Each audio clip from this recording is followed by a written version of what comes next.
Hello, আসসালামু আলাইকুম। আশা করি তোমরা সবাই ভালো আছো। চিরন্তন সখী হৃদয় ভাইয়ের আরও একটা ক্লাসে, নতুন একটা ক্লাসে তোমাদের সবাইকে স্বাগতম। আচ্ছা, কে কোন জায়গা থেকে ক্লাসটা দেখতেছো একটু চাইলে কমেন্ট করতে পারো, হ্যাঁ, জানাইতে পারো আর কি, যে আসলে কে কোন জায়গা থেকে ক্লাসটা দেখতেছো। আচ্ছা, আর সবাই কি ক্লাসে যুক্ত হইতে পারছো? আমাদের ক্লাস টাইম 50-এ 1 মিনিট আগে চলে আসলাম। ভাবলাম যে 1 মিনিট আগেই তোমাদের সাথে আইসা একটু কথোপকথন করি, হ্যাঁ, কথাবার্তা বলি। আজকে সবচেয়ে একটা কঠিন টপিক তোমাদের যেটা, সেটা হচ্ছে বিভীষণের প্রতি মেঘনাদ। ওইটা লাইন টু লাইন ইনশাল্লাহ দেখাবো। মাইমিসিং আমার এলাকা, হ্যাঁ। আচ্ছা, অনেকে সালাম দিচ্ছ, ওয়ালাইকুম আসসালাম। ওয়ালাইকুম আসসালাম, বরিশাল থেকে দেখতেছি। যাক, তোমরা যে যেখান থেকে দেখতেছো, তোমরা সবাই একটা কাজ করবা, সেটা হচ্ছে যে ক্লাসটা একটু সবাই একটু শেয়ার করে দিবা ক্লাসটা। আর তোমাদের যে ফ্রেন্ড সার্কেল আছে না, বন্ধুবান্ধব থাকে না, বন্ধুবান্ধব, ওদেরকে একটু মেনশন দিবা, তাইলেই হবে, আর কিছু না। ওয়ালাইকুম আসসালাম, সবাই সালাম দিচ্ছে। আচ্ছা, আমরা জাস্ট আছে 50 বেজে গেছে, আমরা 1 মিনিট দেখবো। 1 মিনিট পর্যন্ত আমরা ওয়েট করবো, অপেক্ষা করবো। 1 মিনিট অপেক্ষা করবো, অপেক্ষার পর আমরা ক্লাস শুরু করে দেবো ইনশাল্লাহ। তো দেখো, আজকে তোমাদেরকে বিভীষণের প্রতি যে মেঘনাদ কবিতাটা আছে, আমি লাইন টু লাইন একেবারে অর্থ সহকারে ওয়ার্ড বাই ওয়ার্ড বোঝাই দেবো ইনশাল্লাহ। তোমার আজকের ক্লাসের পরেই এই কবিতা নিয়ে আর তোমার মনে করো যে কোনো প্রবলেম হবে না। এতটুকু শিওর থাকতে পারো যে এই কবিতা নিয়ে তোমার কোনো প্রকার প্রবলেম হবে না, এতটুকু তুমি শিওর থাকতে পারো। তো যে যেখান থেকে দেখতেছো হৃদয় ভাইকে, চিরন্তন সখী হৃদয় ভাইয়ের ক্লাসে আশা করি তোমরা সেরা কিছু পাবা। আচ্ছা, সবাই চলে আসছি না? সবাই চলে আসছি। আচ্ছা আচ্ছা আচ্ছা, সবাই চলে আসছি। নোয়াখালী থেকে, অনেক জায়গা থেকে, বাপরে, অনেক দূর দূর জায়গা থেকে তোমরা আমাকে দেখতেছো, ভাবা যায়। চলে আসছি। আচ্ছা, সবাই চলে আসছি। আচ্ছা, চলো আমরা শুরুতেই এই কবিতার যে কবি পরিচিতি আছে, আমরা এই কবি পরিচিতিটা শুরুতেই আমরা একটু দেখবো, হ্যাঁ। কবিতার যে কি আছে, কবি পরিচিতি, এই কবি পরিচিতিটা আমরা শুরুতেই দেখব। যদি দেখি, এই কবিতাটা লিখছে হচ্ছে মাইকেল মধুসূদন দত্ত। উনি কিন্তু প্রথম অবস্থায় ওনার টাকা পয়সার অভাব ছিল না। প্রথম অবস্থায় কী ছিল না, ওনার টাকা পয়সার কোনো অভাব ছিল না। কিন্তু একটা সময় গিয়ে পরে ওনার অনেক টাকা পয়সার অভাব হয়ে যায়। শেষ বয়সে গিয়ে উনি টাকা পয়সার অনেক অভাব ফিল করছেন শেষ বয়সে। এই মাইকেল মধুসূদন দত্ত, ওনার প্রকৃত নাম কি? প্রকৃত নাম হচ্ছে মধুসূদন দত্ত, উপাধি হচ্ছে মাইকেল। উনি যখন হিন্দু ধর্ম থেকে খ্রিস্টান ধর্মে যায়, তখন তার উপাধি দেওয়া হয় মাইকেল। জন্ম হয়েছে 25 জানুয়ারি 1824 সালে। জন্মস্থান যশোর জেলার কেশবপুর থানা সাগরদাড়ি গ্রামে। এখানে যশোরের কেউ আসছো নাকি? যশোর জেলার কেশবপুর থানা সাগরদাড়ি গ্রামে, এখানে যশোরের কেউ আসো? আচ্ছা, যশোর। অনেকে চলে আসছে। শিমু বলছিল শিমুর নাকি ফোন নাকি নষ্ট হয়ে গেছে, তারপরে শিমু ক্লাসে চলে আসছে। আচ্ছা, তোমরা যারা ক্লাসে অ্যাড হয়েছো, তোমরা ক্লাসটা দয়া করে সবাই একটু শেয়ার করে দাও। দেখো, এই এত একটা কঠিন টপিক তোমাদেরকে আমি একেবারে সম্পূর্ণ ফ্রিতে করাই দিচ্ছি।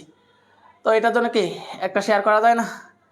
তোমাদের নিজ দায়িত্ব। এখানে 200 স্টুডেন্ট আসছো, 200 স্টুডেন্ট যদি একটা করে শেয়ার করি, তাহলে ক্লাসটা কিন্তু 200 শেয়ার হয়ে যাবে। আর 200 স্টুডেন্ট 2টা করে শেয়ার করি, তাহলে 400 শেয়ার হয়ে যাবে অলরেডি ক্লাসটা। তো তোমরা সবাই দয়া করে একটু ক্লাসটা শেয়ার করে দিও, কেমন?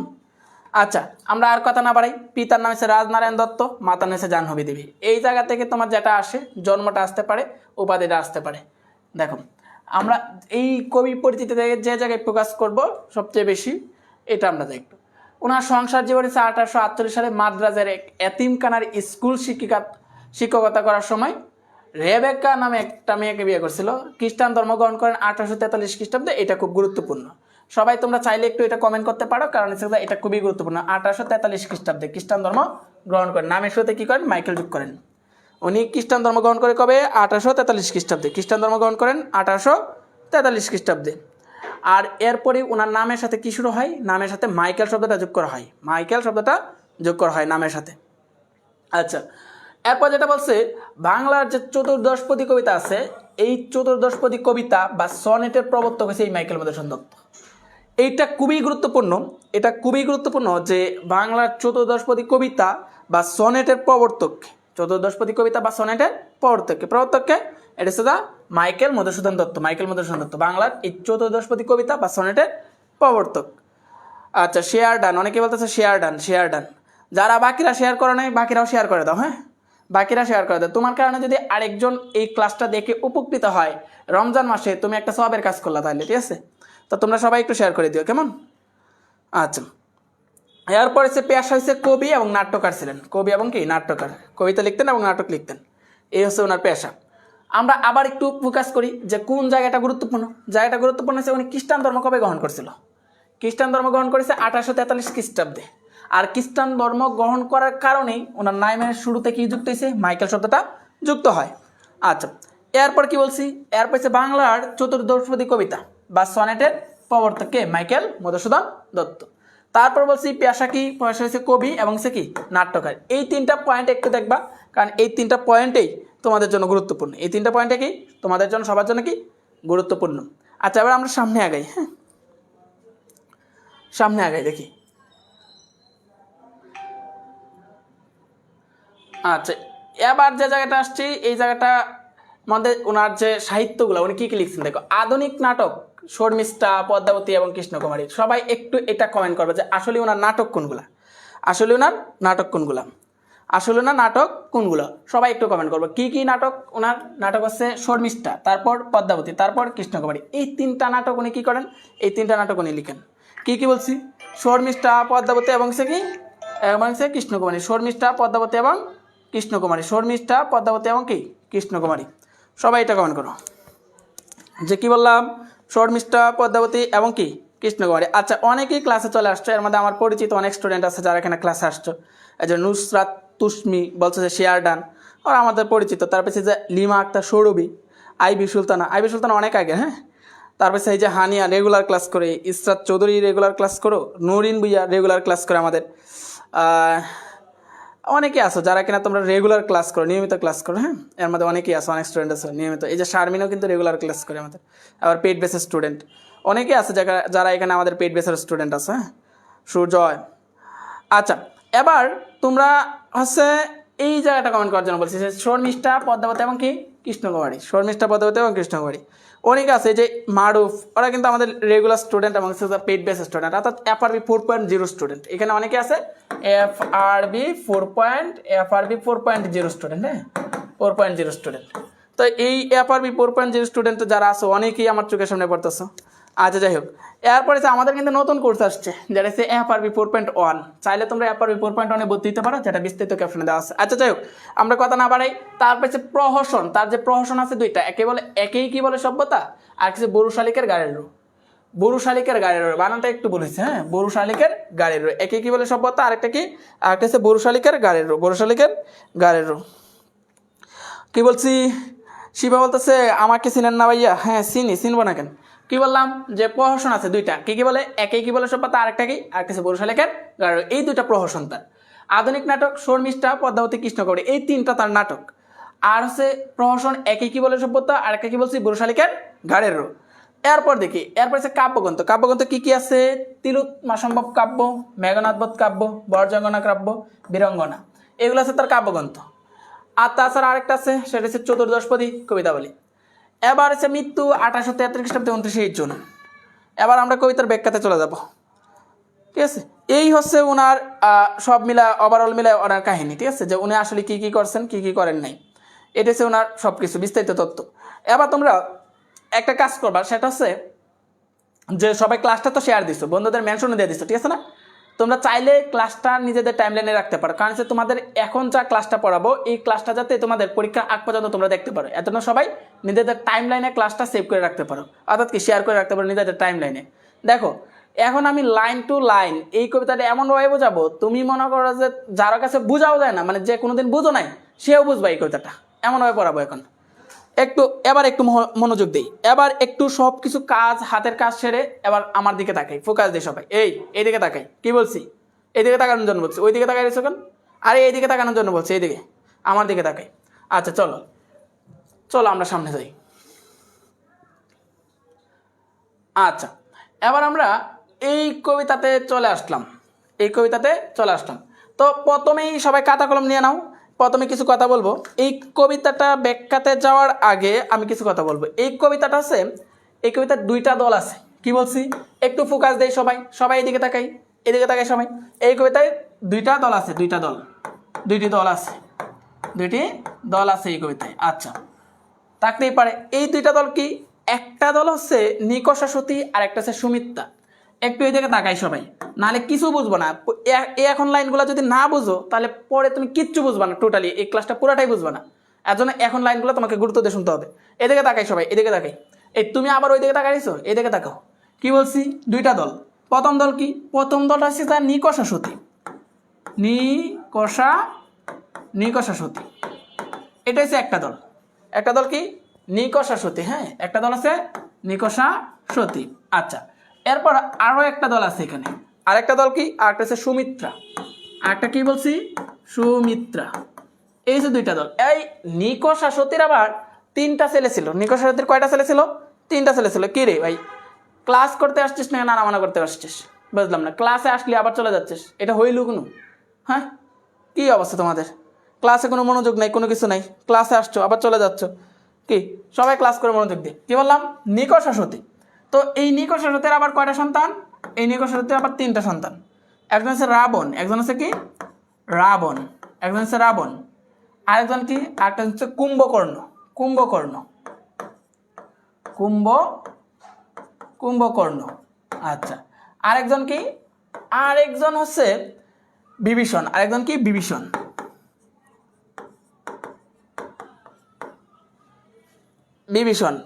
কি বললাম? যে একজন হচ্ছে রাবণ, আরেকজন হচ্ছে কুম্ভকর্ণ, আরেকজন হচ্ছে বিভীষণ। ওকে, ডান। এবার এই সুমিত্রার আবার দুইটা ছেলে আছে।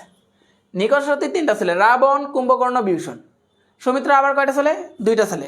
একজন হচ্ছে রাম, একজন হচ্ছে কি? একজন হচ্ছে রাম।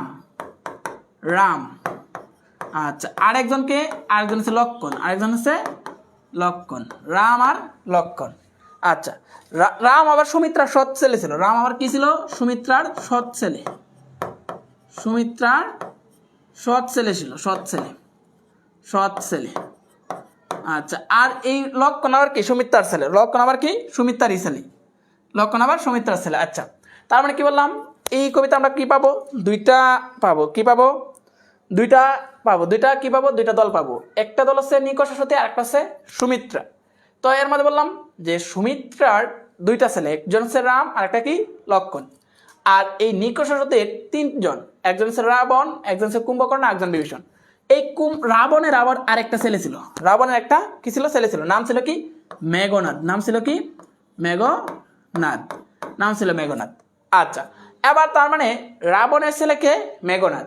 এই মেঘনাদের সাথে কুম্ভকর্ণ বিভীষণের সম্পর্ক কি? চাচা বাতিজা। তার মানে এই বিভীষণের সাথে মেঘনাদের সম্পর্ক হচ্ছে কি? চাচা বাতিজা ছিল সম্পর্ক এই বিভীষণতে মেঘনাদের। তো এই জায়গায় আমরা দেখি যে এই সুমিত্রার যে ছেলে আছে রাম আর লক্ষণ, এই রাম লক্ষণের সাথে এই যে এই জায়গায় রাবণ, কুম্ভকর্ণ, বিভীষণ আছে, ওনাদের কোনো একটা বিষয় নিয়ে ওনাদের দুইজনের মধ্যে একটা ঝগড়া হয়, যার ফলে একটা যুদ্ধ হয়। কি হয়? যুদ্ধ হয়। তো এই যুদ্ধের কৌতুকতা নিয়ে হচ্ছে আজকের বিভীষণের প্রতি মেঘনাদ কবিতাটা। কি বললাম? এদিকে তাকাই। আমি আগেই বলছি, যদি এই কথাগুলা মনোযোগ দিয়ে না শোনো তাহলে তুমি এই কবিতা কিচ্ছু বুঝবে না। তো আবার বলতেছি যে এই নিকষা সতীর তিনটা সন্তান ছিল, রাবণ, কুম্ভকর্ণ, বিভীষণ। আবার রাবণের একটা ছেলে ছিল, নাম ছিল মেঘনাদ। এই মেঘনাদ এবং বিভীষণের সম্পর্ক ছিল চাচা বাতিজা। আর এদিকে সুমিত্রার ছিল দুই সন্তান, একজন রাম আর একজন লক্ষণ। রাম আবার ছিল সুমিত্রার সৎ ছেলে। আচ্ছা, সেটা যেই হোক। তো এবার এই বিভীষণ আর এই মেঘনাদের মধ্যে সম্পর্ক হচ্ছে চাচা বাতিজা। তো আমরা দেখি এই কবিতায় মূলত হচ্ছে এই মেঘনাদ একটা জায়গায় অগ্নি পূজার দেবতার অগ্নি পূজা করতেছিল।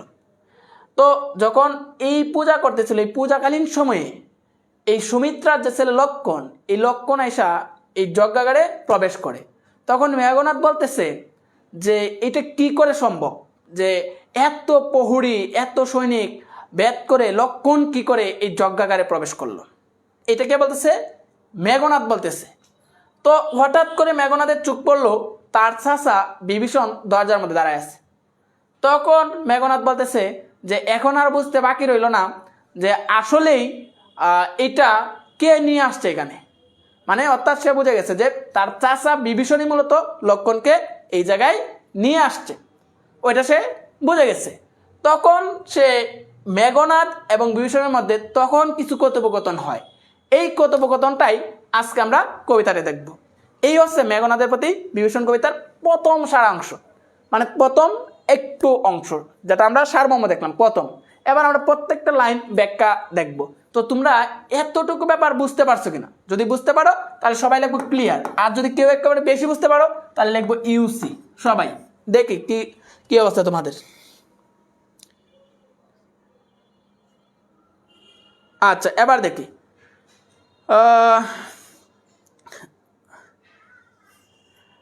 বিশ্বাসঘাতক লক্ষণ। বিশ্বাসঘাতক লক্ষণ তো বিশ্বাসঘাতক না রে ভাই, বিশ্বাসঘাতক হয়েছে বিভীষণ।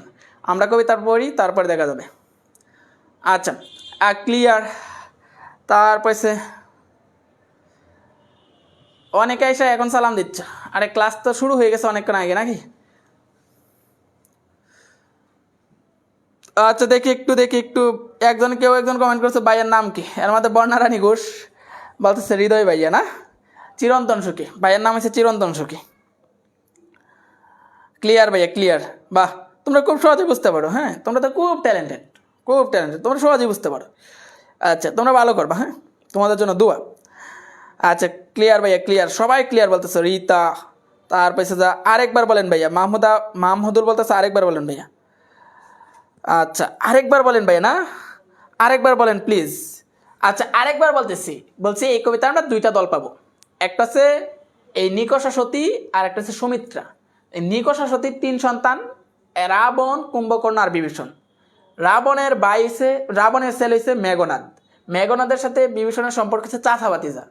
আর এদিকে আমরা সুমিত্রাকে পাবো, যার হচ্ছে 2 সন্তান, একজন হচ্ছে রাম আর একজন হচ্ছে লক্ষণ।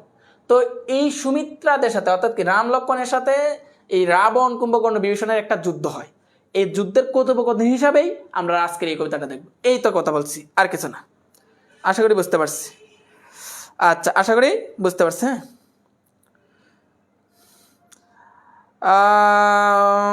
বললাম আরেকবার ভাইয়া, আরেকবার তো বললাম, ঠিক আছে না? এবার যারা বুঝতে পারো না তারা একটু রেকর্ডটা দেখবা, তাহলে বুঝবা। আশা করি সমস্যা হবে না কারো। এবার আমরা একটু সামনে আগাই। প্রত্যেকটা লাইন টু লাইন তোমাদেরকে আমি ইনশাল্লাহ বোঝাই দেবো, ঠিক আছে ভাই? এটা থেকে প্রশ্ন থাকবেই। আচ্ছা, এবার দেখো কি বলছে। প্রথম লাইন আমরা যদি যাই, বলছে এতক্ষণে, বললো যে এতক্ষণে, কি বললো? এতক্ষণে মানে কি? এতক্ষণ পরে। এতক্ষণ পরে। প্রত্যেকটা ওয়ার্ড দেখো। হ্যাঁ, এতক্ষণ মানে এতক্ষণ পরের কথা বলছে। এতক্ষণে অরিন্দম কহিলা বিষাদে, জানুনি কেমনে আসিল লক্ষণ পশিল রক্ষপুরে, হাইতাত উচিত কৃতব এ কাজ। অর্থাৎ বলতেছে এতক্ষণে অরিন্দম হচ্ছে যে শত্রুকে দমন করে। অরিন্দম শব্দের অর্থ কি? প্রতিটা ওয়ার্ড লিখে দেব, তোমরা জাস্ট একটু কষ্ট করে তোমাদের বইয়ের মধ্যে লিখে দিবা, ঠিক আছে? যে শত্রুকে বিনাশ করে, যে শত্রুকে কি করে? যে শত্রুকে বিনাশ করে। যে শত্রুকে বিনাশ করে।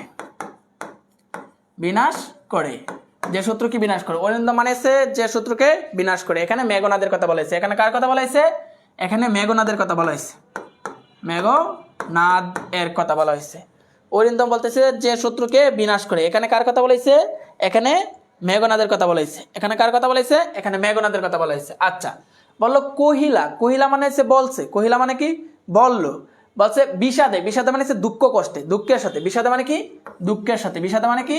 বিষাদে মানে হচ্ছে দুঃখের সাথে। বিষাদে মানে হচ্ছে দুঃখের সাথে। বিষাদে মানে হচ্ছে দুঃখের সাথে। তো কি বললাম? যে এতক্ষণে, অর্থাৎ এতক্ষণ পরে অরিন্দম মানে মেঘনাদ বললো। অরিন্দম মানে কি?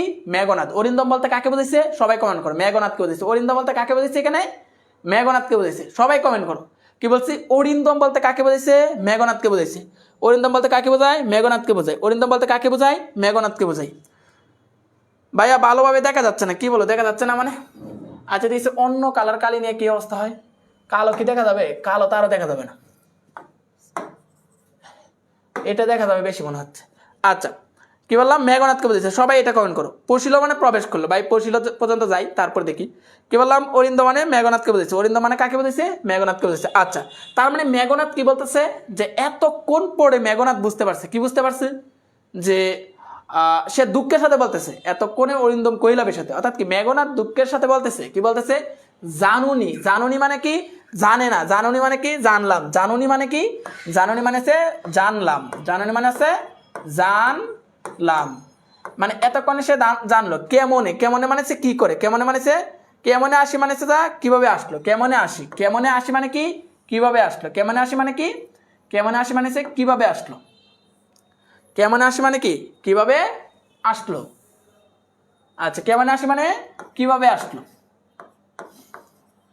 কিভাবে আসলো কেমন আসে মানে কি কিভাবে আসলো লক্ষণ পশিল পশিল মানে প্রবেশ করলো পশিল মানে কি প্রবেশ করলো পশিল মানে প্রবেশ করলো প্রবেশ করলো লক্ষণ পশিল রক্ষপুরে কোথায় রক্ষপুরে রক্ষপুর মানে কি রক্ষপুর মানে রক্ষপুরের রাজ্য রক্ষপুরের রাজ্য রক্ষপুরে মানে রক্ষপুরের রাজ্য বোঝাইছে এখানে হাই তাঁত তাঁত মানে চাষা তাঁত মানে কি চাষা চাষাকে বোঝাইছে হাই তাঁত উচিত কি তব এই কাজ মানে এই কাজটা কি তার উচিত হয়েছে কিনা তব মানিছে তোমার তব মানিছে তোমার তব মানে কি তব মানেছে তোমার তব মানে তোমার আচ্ছা এখানে অনেকগুলো কথা বলছি এবার আমরা এটা প্রত্যেকটা বিশ্লেষণ করে যদি বলি বলতেছে এতক্ষণ অর্থাৎ এতক্ষণ পরে অরিন্দম অর্থাৎ মেঘনাথ এতক্ষণ পরে মেঘনাথ বলল কি বলল দুঃখের সাথে বলতেছে যে জানুনি মানে জানলাম কেমনে আসি মানে কিভাবে আসলো লক্ষণ মানে লক্ষণ কিভাবে আসলো আইসা পশিল মানে প্রবেশ করলো আমাদের এই রাজ্যে তারপর চাচার দিকে তাকায় বলতেছে হাই তাত অর্থাৎ কি হাই চাচা উচিত কি তোমার এই কাজ মানে এই কাজটা কি তোমার উচিত হয়েছে এই যে শুরুতে বললাম যে মেঘনাথ দেখলো যে দরজার লক্ষণ আইসা তার যজ্ঞাগারে প্রবেশ করছে তখন সে তাকায় দিছে যে আসলেই এই লক্ষণ এত প্রহরী এত সৈনিক এত বাধা পেরিয়ে কি করে এই যজ্ঞাগারে প্রবেশ করলো তখন তাকায় দেখলো যে তার চাচা মেঘনাথ দাঁড়ায় রয়েছে তখন সে বুঝতে পারছে যে আসলে মেঘনাথেই তার চাচাই অর্থাৎ কি তার চাচা যে বিভীষণ দাঁড়ায় রয়েছে দরজার মধ্যে তখন মেঘনাথ বুঝতে পারছে যে এই বিভীষণেই মূলত আমার এখানে লক্ষণকে নিয়ে আসছে বুঝছো এটাই বলছে তো এর জন্যই চাচার দিকে তাকায় বলতেছে যে এতক্ষণ পরে আমি দুঃখের সাথে কইতেছে যে এতক্ষণ পরে বুঝলাম যে কি করে এই লক্ষণ আইসা আমাদের এখানে পৌঁছিল তখন চাচাকে বলতেছে চাচা তোমার এই কাজটা কি করা ঠিক হয়েছে এটাই বলছে এখানে তারপর আমরা আরো একটু ব্যাখ্যাতে যাই সামনে যাই দেখো দেখো ব্যাখ্যাটা কি বলছে যে মেঘনাথ তার যজ্ঞাগারে কি করতেছিল যজ্ঞাগারে সে লক্ষণকে দেখে বুঝতে পারছিল যে কিভাবে এখানে সে আসলো তারপর পিছনে তার চাচা বিভীষণকে দেখে তার আর বুঝতে বাকি রইল না যে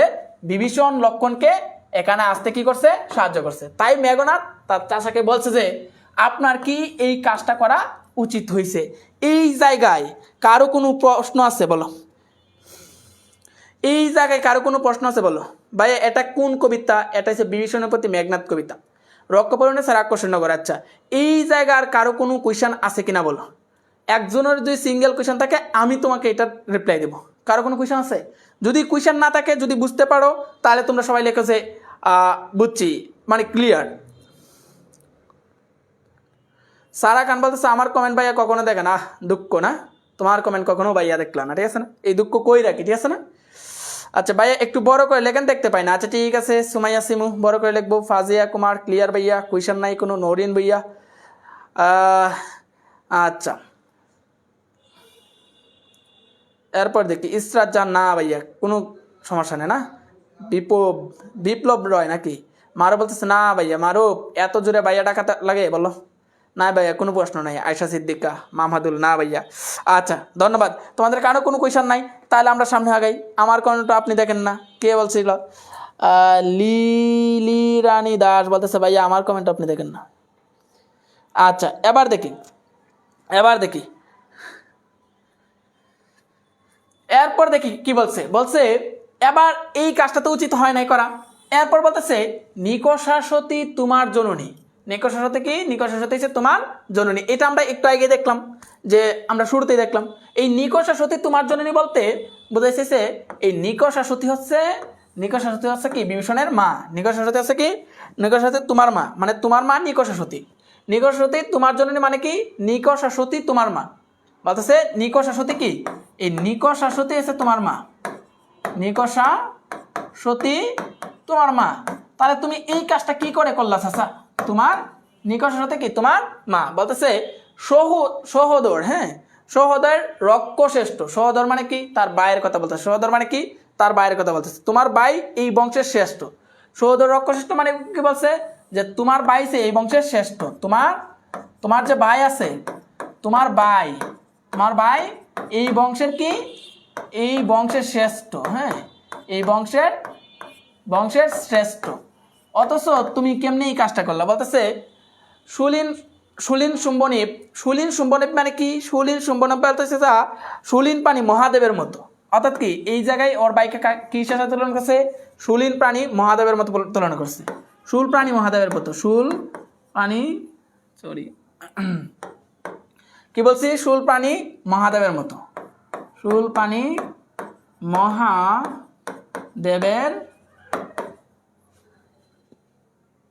দেবের মতো। শুলপানি মহাদেবের মতো। তারপর দেখো কি বলতেছে যে কুম্ভকর্ণ। শুলপানি কুম্ভকর্ণ মানে কি? আমরা আগে দেখছিলাম এটা হচ্ছে বিভীষণের ভাই। কুম্ভকর্ণ মানে কি? কুম্ভকর্ণ হচ্ছে বিভীষণের ভাইয়ের নাম। কুম্ভকর্ণ কার নাম?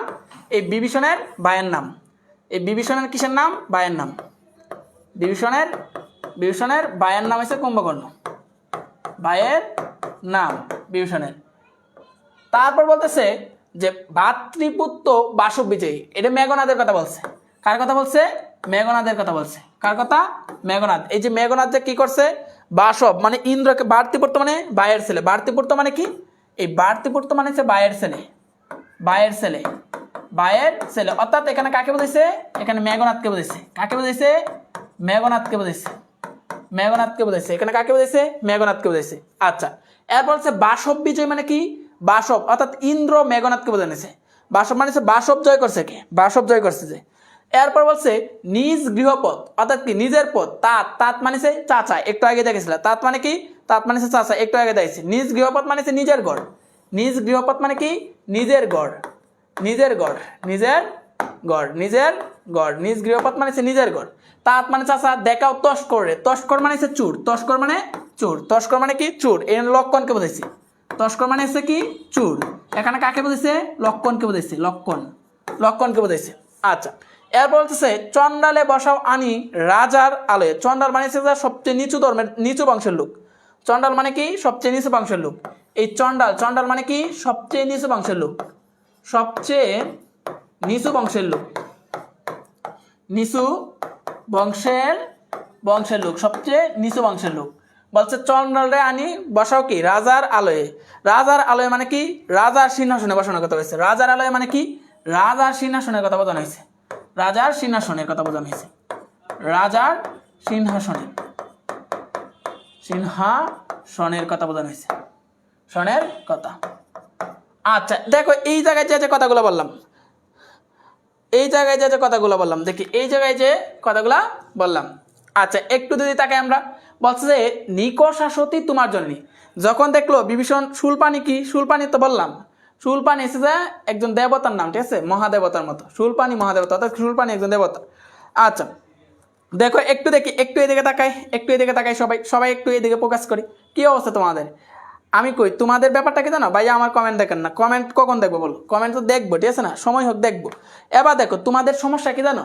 সমস্যা আছে তোমরা স্থির না, বুঝছো কি? তোমরা কি না? স্থির না, তোমরা খুবই চঞ্চল। অর্থাৎ দেখা যায় তোমরা দেখো লাইফে স্থির না হইতে পারলে কখনো ভালো কিছু করতে পারবে না। তোমাকে স্থির হইতে হবে, ধীর হইতে হবে, বুঝছো কি? তোমার মধ্যে ধৈর্য শক্তি থাকতে হবে। তুমি 5 মিনিট ক্লাস করলা, 5 মিনিট ক্লাস করার পরে ভালো লাগতেছে না, চলে গেছে আরেক জায়গায়, স্ক্রল করা শুরু করে দিচ্ছ, রিলস দেখা শুরু করে দিচ্ছ, ঠিক আছে? তোমার তো মনে করো যে দিনে মনে করো যে টপিক ভাইয়ের মতো বলতে হয় যে 1800 রিলস না দেখলে তোমার মনেই পড়ে না, বুঝছো না? এই অবস্থা হয়ে গেছে তোমার এই অবস্থা যদি হয় তুমি ভালো রেজাল্ট করবে কি করে? তোমরা তো কেউই স্থির না। এখানে ক্লাসের স্টুডেন্ট ছিল 400, এখন আছে কতজন দেখিছে 324 জন আছে, তাহলে অলরেডি কিন্তু অনেক মাইনাস হয়ে গেছে। এরকম ধীরে ধীরে লাস্ট পর্যন্ত ক্লাসে যায় দেখবে 100 স্টুডেন্টও নেই। তো এই হচ্ছে তোমাদের অবস্থা, বুঝছো কি? যারা স্থির না তারা কোনোদিন যাই হোক আর ভালো কিছু করতে পারবে না, কারণ যারা লেগে থাকতে পারে, যারা ধৈর্য ধরতে পারে, ধৈর্য ধরে লেগে থাকতে পারে, পরে তাকে তারা ভালো কিছু করে, বুঝছো কি? অনেক আছে আল্লাহ এইটা দেখবো না, ওইটা দেখবো, ওইটা দেখবো না, ওইটা দেখবো, এমন করতে করতে দেখা যায় কিছুই হয় না। যে কোনো একটা জায়গায় স্থির হয়ে বসে যাও, বুঝছো কি? যে কোনো একটা জায়গায় কি করো, স্থির হয়ে বসে যাও। তোমাদের উদ্দেশ্যে একটা কথা বলবো, সেটা হচ্ছে তোমার লাস্ট সময় যেহেতু লাস্ট মুহূর্তে চলে আসছো, এই লাস্ট মুহূর্তে কিছু একটা করেও ভালো করে পড়াশোনা করার জন্য যে কোনো একটা জায়গায় স্থির হয়ে বসো। আমাদের বর্তমানে কোর্স চলতেছে FRB 4.1, FRB 4.1। আমি বলতেছি না যে আমাদের এই কোর্সেই ভর্তি হতো, কিন্তু তোমাকে একটা যে কোনো একটা স্থির হয়ে বসার জন্য, যে কোনো একটা জায়গার গাইডলাইন শোনার জন্য, গাইডলাইন রাখার জন্য তুমি অবশ্যই এই জায়গাটায় বসতে পারো, ঠিক আছে? আমাদের FRB 4.1 কোর্স চলতেছে। হৃদয় ভাইয়ের ক্লাস যদি ভালো লাগে, বাকি যাদের ক্লাস আছে সবার ক্লাসে দেখছো, যদি ভালো লাগে ভর্তি হতে পারো, তোমাদের জন্য ওপেন খোলা আছে সব কিছু, ঠিক আছে? ভর্তি হতে পারো। আমাদের সব কিছু বিস্তারিত প্রথম কমেন্টে দেওয়া আছে, প্রথমেই ক্যাপশনে দেওয়া আছে। চাইলে ভর্তি হতে পারো, চাইলে ক্লাস করতে পারো ইনশাল্লাহ। যারা আমার এনে পেইড বেসের স্টুডেন্ট আছো, চাইলে একটা করে ছোট করে রিভিউ লিখতে পারো যে আমাদের ক্লাস তোমার কাছে কেমন লাগে। পেইড বেসে আসলে তোমাদেরকে কি করে দিই, হোয়াটসঅ্যাপ গ্রুপ আছে, হোয়াটসঅ্যাপ গ্রুপে তোমাদেরকে আপডেট দিই, হোয়াটসঅ্যাপ গ্রুপে প্রতিনিয়ত তোমাদের সাথে থাকতেছে, ঠিক আছে? আরও সামনে যাবো, হোয়াটসঅ্যাপ গ্রুপে আরও বিভিন্ন ধরনের বিষয় নিয়ে আলোচনা করবো, বিভিন্ন হোমওয়ার্ক দিব, বিভিন্ন পরীক্ষা যে কীভাবে কী করতে হবে না করতে হবে সব কিছু শর্ট আকারে দিয়ে দিব। তো এত কিছু আমরা দেবো কোথায়, এই FRB 4.1 দিব। তো তোমরা যারা আছো, যারা ভর্তি হো নাই, চাইলে বিশ্বাস করে ভর্তি হয়ে যেতে পারো ভাইদের কোর্সে, ইনশাল্লাহ সেরাটা পাবা। এতটুকু শুরু। আচ্ছা, বাসবকে বিজয় করেছে যে কি বলবো ভাই, আমি নিজেই রিলস দেখি। বলতে না, হ্যাঁ রিলসেই দেখো, পরীক্ষাতে রিলস আসবে, ঠিক আছে না? পরীক্ষাতে রিলস আসবে, ঠিক আছে? রিলসেই দেখো। বাসব মানিসি ইন্দ্র, রাইট। আচ্ছা, বাসব মানিসি ইন্দ্র, আর ইন্দ্রকে যে জয় করেছে তাকে বলেছে বাসব জয়। আচ্ছা, যাই হোক, এবার দেখি। আচ্ছা, এবার একটু দেখি কি ভাই, একটু পাশে দাঁড়ান প্লিজ, দেখতে পাচ্ছি না। আরে আমি কই পাশে দাঁড়াবো বলো? আমি যদি এইদিকে দাঁড়াই তাহলে এইদিকে দাঁড়াতে পারি। এবার দেখো কি বলছে, নিকষা সতী কি তোমার জননী, অর্থাৎ কি বিভীষণকে বলতেছে যে নিকষা সতী হচ্ছে তোমার মা। আবার বলতেছে সহদ রক্ষ শ্রেষ্ঠ, অর্থাৎ কি তোমার ভাই আছে কি রক্ষগুলের শ্রেষ্ঠ। সুলিন নিব বলতেছে, সুলিন শুম্ভ নিব কুম্ভকর্ণ, অর্থাৎ কি কুম্ভকর্ণ যে আছে সে হচ্ছে সুলিন পানি মহাদেবের মতো। আবার হচ্ছে বার্তিপুর তো বাসব জয়, বার্তিপুর হচ্ছে তোমার ভাই, আমি মেঘনাথ এসে বাসবকে জয় করছি। আবার বলতেছে নিজ গৃহপথ, অর্থাৎ কি নিজের গড় তা চাচা দেখাও তস করে, চাচা কি করে তুমি পারো যে নিজের গৃহপথ দেখানোর জন্য চাচাকে, এটা বলতেছে। তার বলতেছে, এরপর বলতেছে চন্ডালে বসামানি রাজার আলয়ে, অর্থাৎ কি চন্ডাল মানে নিজ বংশের একটা লোক, এই নিজ বংশের একটা লোককে কোথায় আনতেছো তুমি, এই রাজার আসনে, রাজার সিংহাসনে বসাইতেছো, ওইটা বলতেছে। তাহলে তুমি ভাবো, মানে ওই সবগুলো কথোপকথনটা কার কাছে হইতেছে, বিভীষণ আর মেঘনাদের সাথে হইতেছে। তার বিভীষণ কি বললো, বিভীষণকে বলতেছে যে এই জায়গায় বলতেছে বিভীষণকে যে তোমার মা হচ্ছে নিকষা সতী আর তোমার ভাই হচ্ছে এই রক্ষকুলের শ্রেষ্ঠ। আবার তোমার যে বাড়তি পড়তো, অর্থাৎ কি আমি যে আছি মেঘনাথ হচ্ছে বাসবকে জয় করছি, অর্থাৎ কি বীর যোদ্ধা। আবার হচ্ছে তোমার যে ভাই আছে, তোমার ভাই আছে কুম্ভকর্ণ, এই কুম্ভকর্ণ হচ্ছে সুনীল পানি মহাদেবের মতো।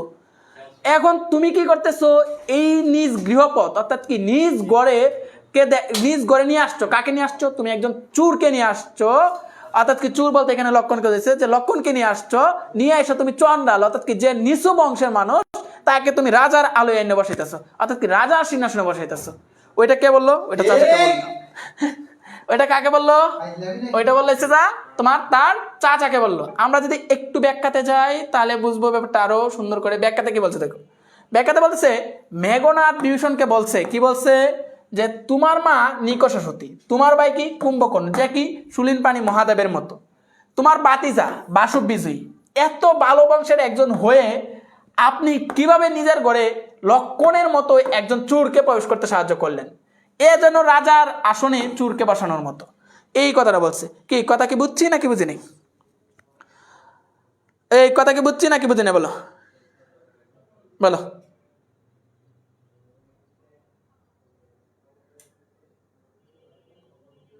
একজনে বলছে আপনার ক্লাস করে বলে কুমা থেকে চলে আসছে। সাহাবি বলছে ভাই বাসব বিজয় মানে কি, বাসব মানে ইন্দ্র, আর ইন্দ্রকে যে জয় করছে তাকে বলে বাসব বিজয়। এখানে মেঘনাদের কথা বলছে, আশা করি বুঝতে পারছি। এই বুঝতে পারছি সবাই,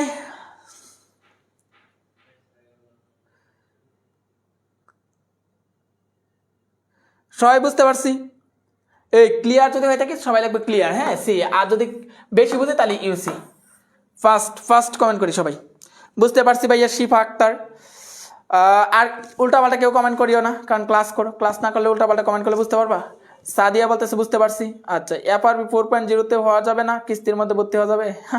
কিস্তি তুলে ভর্তি হতে পারবেন, কারণ সেটা বন্ধ হয়ে গেছে। আচ্ছা, মুনিয়া সুলতানা বুঝতে পারছি, বুঝছি ভাইয়া, সব এত সহজে বুঝি। আচ্ছা, SWE, তারপরে দেখি, এই শারমিন মেরে ফেলবো, এত কমেন্ট করতে হয় উল্টাপাল্টা। বুঝছি, আমার নামটা নেন। লাভিয়া বলছে বুঝছি, আমার নামটা নেন। বুঝছি ভাইয়া, বৃত্তি। আচ্ছা, সবাই বুঝছি, সবাই বুঝতে পারছি না? সবাই বুঝতে পারছি। বাহ, তোমরা এত সহজে বুঝে যাও কেমনি? আমি কিছুই বুঝি না, তোমরা এত সহজে বুঝে যাও। বুঝতে পারছি, বুঝতে পারছি। আচ্ছা, বুঝতে পারছি, সবাই বুঝতে পারছি। হ্যাঁ, ওকে।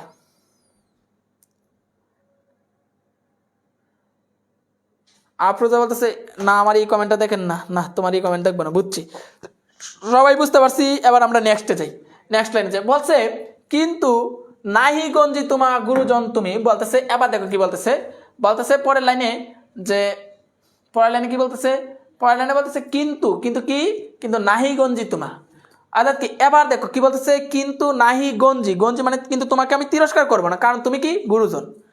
গঞ্জি মানে তিরস্কার করা, তো কিন্তু নাহি গঞ্জি তামু, অর্থাৎ কি তোমাকে আমি কি করবো না, তিরস্কার করবো না, তোমাকে আমি কি করবো না, তিরস্কার করবো না। বলছে কিন্তু আমি তোমাকে তিরস্কার করবো না, কারণ তুমি কি, তুমি হচ্ছে গুরুজন। সবারটা রিপ্লাই দেন, আমারটা রিপ্লাই দেন না কেন? মেহেরা বলতেছে সবাইটা রিপ্লাই দেন, আমারটা রিপ্লাই দেন না কেন? ভাইয়া এই ক্লাসের PDF কই পাবো? মাহমুদুল হাসান, তুমি কি আমাদের পেইড বেসে আসো? আপনার স্টুডেন্ট বলে কথা। আচ্ছা, যাই হোক, এবার ক্লাস করি, ঠিক আছে? সানজিদা ইসলাম, মানবতা আজ কোথায়? সানজিদা উল্টাপাল্টা কমেন্ট করলে কিন্তু মায়ের খাবা। এবার কাছে কিন্তু নাহি গঞ্জি তোমা, অর্থাৎ এই জায়গায় তার চাচাকে বলতেছে কিন্তু আমি আপনাকে কি করি না, কিন্তু আমি তোমাকে তিরস্কার করবো না, কিন্তু কি, কিন্তু, কিন্তু আমি তোমাকে তিরস্কার করবো না, আমি তোমাকে কি করবো না, তোমাকে তিরস্কার করবো না, আমি তোমাকে তিরস্কার করবো না, করবো না, কিন্তু আমি তোমাকে তিরস্কার করবো না। গুরুজন তুমি, তুমি কি, তুমি হচ্ছে গুরুজন, তুমি হচ্ছে কি, তুমি হচ্ছে গুরুজন, এর জন্য আমি তোমাকে কি করবো না, তিরস্কার করবো না। তুমি পিত্ত তুলো, তুমি হচ্ছে পিতার সমান, তুমি হচ্ছে পিত্ত তুলো মানে কি, পিতার সমান, তুমি হচ্ছে পিতার সমান। সার দাও, বলছে সার দাও, যাবো অস্ত্রাগারে। বলতেছে সার দাও, সার দাও মানে ছেড়ে দেওয়ার জন্য বলতেছে। কি ছেড়ে দেওয়ার জন্য বলতেছে? রাস্তা ছেড়ে দেওয়ার, দরজা ছেড়ে দেওয়ার জন্য বলছে। দ্বার মানে কি, দরজা বলছে। সার দাও, কি সার দেওয়ার জন্য বলছে? দরজা। তো দরজা ছাড়ার জন্য বলতেছে যাবো অস্ত্রাগারে। অস্ত্রাগারে মানে অস্ত্র আনতে যাবো, বলতেছে অস্ত্রাগার যাবো মানে কি, অস্ত্রাগারে যাবো। কোথায় যাবো? অস্ত্রাগারে যাবো। এবার বলতেছে যে পাঠাইবো রামাজনে সমভবনে, বলছে কি, পাঠাইবো রামাজনে সমভবনে। এন রামাজনে মানে কি, রাম প্লাস অনুজ। রামাজন মারতে কিনা কি বলছে, পাঠাইবো মানে পাঠাবে।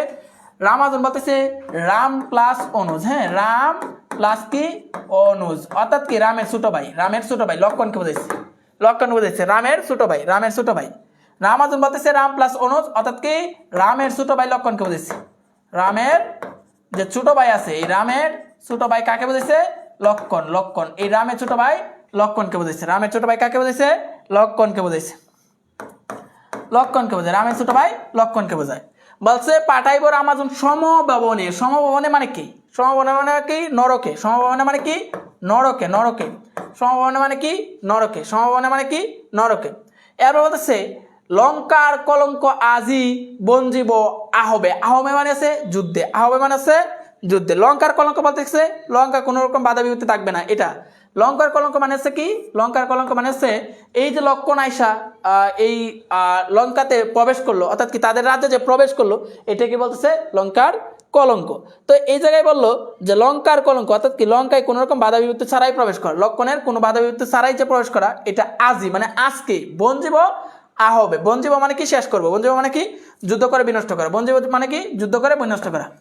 বঞ্জিব মানে কি, যুদ্ধ করে বিনষ্ট করা, যুদ্ধ করে বিনষ্ট করা, যুদ্ধ করে কি করা, বিনষ্ট করা, বিনষ্ট করা। যদি আহবে বলে, আহবে মানে হচ্ছে যুদ্ধে, বঞ্জিব মানে যুদ্ধ করে বিনষ্ট করা, বঞ্জিব মানে কোনো কিছু শেষ করে দেওয়া, কোনো কিছু শেষ করে দেওয়া, কোনো কিছু কি করা, শেষ করে দেওয়া, কোনো কিছু কি করা, শেষ করে দেওয়া। আচ্ছা, যুদ্ধ করে বিনষ্ট করবো।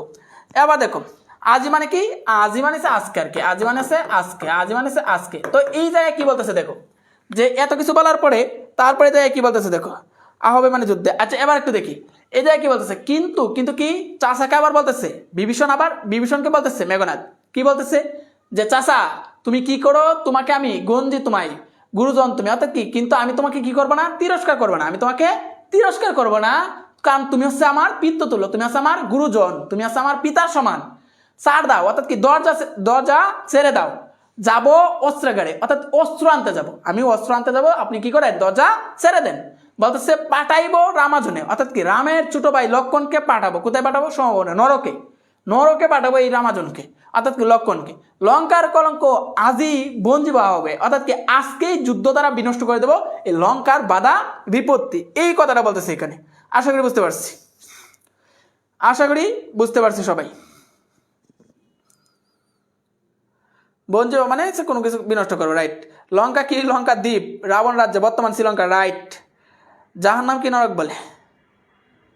আচ্ছা, আশা করি বুঝতে পারছি। একদম হচ্ছে ভাইয়া মাত্র আসলাম, মাত্র আসতো, সামনের ক্লাসটা রেকর্ড করে নেবা, তাইলে বুঝে যাবা কি পড়াইছি। আচ্ছা দেখি এবার যদি আমরা একটু ব্যাখ্যাটা দেখি যে আসলে এই ব্যাখ্যাটা কি বলছে। ব্যাখ্যাটা বলছে যে মেঘনাদ কি, এই মেঘনাদ বিভীষণকে বলছে কি, বলছে যে আপনি দরজা ছাড়েন, আমি অস্ত্রাগারে যেতে দেন। আমার এই রাজ্যে লক্ষণে যে প্রবেশ করে যে কলঙ্কের দাগ নিয়ে এসেছে, অর্থাৎ কি লক্ষণ যে প্রবেশ করলো, প্রবেশ করে যে কলঙ্কের দাগ নিয়েছে, তা আজকে তাকে হত্যা করে কি করব, হত্যা করে লঙ্কার কলঙ্কের দাগ মুছে ফেলবো, এটাই বলতেছে। এবার দেখো তার চাচা কি বলতেছে, চাচা কি বলতেছে, উত্তরিলা বিভীষণ, অর্থাৎ কি বিভীষণ বললো, উত্তরে বললো বিভীষণ, তার চাচা বললো উত্তরিলা বিভীষণ মানে কি উত্তর দিল চাচা, ঠিক আছে, উত্তর দিল। উত্তরিলা মানে সে উত্তর দিল, উত্তরিলা মানে কি উত্তর দিল, উত্তরিলা মানে সে উত্তর দিল, উত্তর দিল। কি উত্তর দিল, যে বিতা এই সাধনা, অর্থাৎ কি তোমার যে ইচ্ছা আছে, তোমার যে ইচ্ছা আছে, তোমার যে ইচ্ছা আছে বা তোমার যে সাধনা, তুমি যেটা বলতেছো এটা একেবারেই বিতা, কারণ আমি তো তা হইতে দিব না। কে বলছে এটা, তার চাচা বলতেছে উত্তরিলা বিভীষণ, বিতা এই সাধনা, অর্থাৎ কি তোমার যে ইচ্ছা, তোমার ইচ্ছা আছে কি একেবারেই বিতা। তারপর দেখি একটু আমরা সামনে যদি আগাই তাহলে আমরা আরো ব্যাপারটা বুঝতে পারবো না ভাই। এরপর দেখে কি বলছে, যে ধীমান, কি বলছে ধীমান, বলছে ধীমান রাঘব দাস আমি কি প্রকারে তাহার বিপক্ষে কাজ করিব, রক্ষিতে অনুরোধে উত্তীর্ণা কাতরে রাবণী। অর্থাৎ কি বলতেছে, ধীমান, ধীমান মানে কি জ্ঞানী, জ্ঞানী, মেঘনাথকে বোঝানো হয়েছে। ধীমান মানেছে জ্ঞানী, এখানে কাকে বোঝাইছে, মেঘনাথকে বোঝাইছে। জ্ঞানী, ধীমান মানেছে জ্ঞানী, এখানে মূলত মেঘনাথকে বোঝায়, মেঘনাথকে বোঝানো হয়েছে, মেঘনাথকে বোঝানো হয়েছে, বোঝানো হয়েছে, মেঘনাথকে কি হয়েছে বোঝানো হয়েছে। ধীমান মানেছে জ্ঞানী, এখানে কাকে বোঝাইছে, মেঘনাথকে বোঝানো হয়েছে। আচ্ছা এরপর আমরা যদি যাই, বলছে যে ধীমান, অর্থাৎ ধীমান রাঘব দাস আমি, রাঘব দাস বলতে কাকে বোঝাইছে, রাঘব দাস বলতে এখানে বিভীষণকে বোঝাইছে। আর রাঘব দাস বলতেছে রে রাঘব দাস তুমি, মানে রাঘব দাস বলতে এখানে কাকে বোঝাইছে, বিভীষণকে বোঝাইছে। দাস দেখো মানে রামচন্দ্রের দাস, অর্থাৎ কি রামের দাস। রাঘব দাস বলতেছে বিভীষণকে বোঝাইছে, কিন্তু রামচন্দ্রের দাসকে বোঝাইছে, রামচন্দ্রের দাস, রামচন্দ্রের দাস। এখানে এই জায়গায় বলতেছে বিভীষণ বলতেছে রাঘব দাস আমি, অর্থাৎ কি আমি হচ্ছে রামের দাস, কি প্রকারে তাহার বিপক্ষে কাজ করিব, রক্ষিতে অনুরোধে, বলছে রক্ষিত অনুরোধে, রক্ষিতে মানে রাখতে, রক্ষিত মানে কি রাখতে, রাখতে, অনুরোধ মানে তার অনুরোধ রাখতে, উত্তরিলা মানে জবাব দিল, উত্তরিলা মানে জবাব দিল, কি জবাব দিল, কাতরে রাবণী, উত্তরিলা কাতরে রাবণী। রাবণী বলতে এখানে মেঘনাথকে বোঝাইছে, মেঘনাথকে বোঝাইছে, রাবণী বলতে কাকে বোঝাইছে, মেঘনাথকে বোঝাইছে। আচ্ছা এবার আমরা যদি একটু দেখি এটা, একটু দেখে তাকাই, তার মানে এই জায়গায় কি বলতেছে, অর্থাৎ যখন বললো যে তুমি কি করো দরজা ছেড়ে দাও, যখন মেঘনাথ বলতেছে চাচাকে যে চাচা আপনি কি করেন দরজা ছেড়ে দেন, আমি অস্ত্রাগারে যাব, অস্ত্র নিয়ে আসবো, আজকে আমি এই লক্ষণকে মেরে নরকে পাঠিয়ে দেব, এই লঙ্কার যে কলঙ্ক, এই কলঙ্ক আজকে আমি কি করব একেবারে চিরতরে শেষ করে দেব, এটা বলতেছে। তখন এই কথা শুনে তার যে চাচা আছে, চাচাকে বিভীষণ, বিভীষণ বলতেছে যে উত্তরে বলতেছে বিভীষণ যে আমি বেঁচে থাকতে, আমি রাঘব দাস, অর্থাৎ কি আমি হচ্ছে রামের দাস, আমি রামের দাস বেঁচে থাকতে এই কাজ কখনোই হইতে দিব না, ওইটা বলতেছে। বলতেছে যে তুমি ধীমান, বলতেছে মেঘনাথকে বলতেছে যে তাহার বিপক্ষে কোনো প্রকার কাজ করবে না, রক্ষা করতে অনুরোধ, মানে তার রক্ষা অনুরোধ, উত্তরিলা কাতারে রাবণী, অর্থাৎ কি রাবণকে উত্তর দিল। রাবণী বলতে এখানে মেঘনাথকে বলছে, রামের ছেলে রাবণী বলতে রাবণের ছেলে মেঘনাথকে বলছে, মেঘনাথকে বলতেছে যে তুমি যত কথাই বলো আমি কি এই কাজ করবো না। তা আমরা যদি একটু ব্যাখ্যা যাই, বিভীষণ মেঘনাথকে উত্তর দিল যে কি উত্তর দিল, তোমার এই সাধনা কি বিতা, আমি রাঘবের দাস, তোমার অনুরোধ রাখতে গিয়ে আমি তাহার বিপক্ষে কাজ করতে পারবো না। চিন্তা করছো তুমি, ওটা বলছে কত বড় হারামি। হ্যাঁ আচ্ছা যাই হোক, তো এই পর্যন্ত কি বুঝতে পারছি সবাই? এই পর্যন্ত কি বুঝতে পারছি সবাই? সবাই কি এই পর্যন্ত বুঝতে পারছি? সবাই এই পর্যন্ত বুঝতে পারছি? ক্লিয়ার সবার কাছে?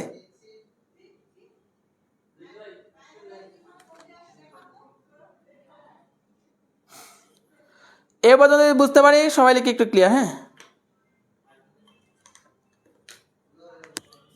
এই পর্যন্ত কি সবাই বুঝতে পারছি?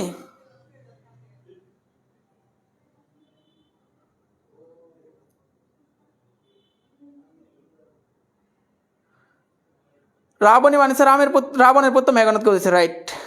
আচ্ছা হ্যাঁ বুঝছি, অনেকেই বুঝতে পারছি। জি ভাই বুঝতে পারছি, সবাই বুঝতে পারছি না?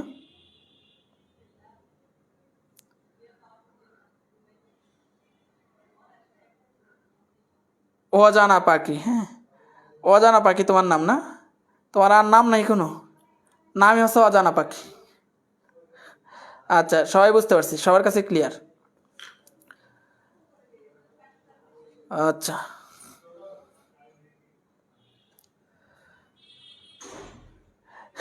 সুমাই এসএম হচ্ছে big clear. Clear, big clear.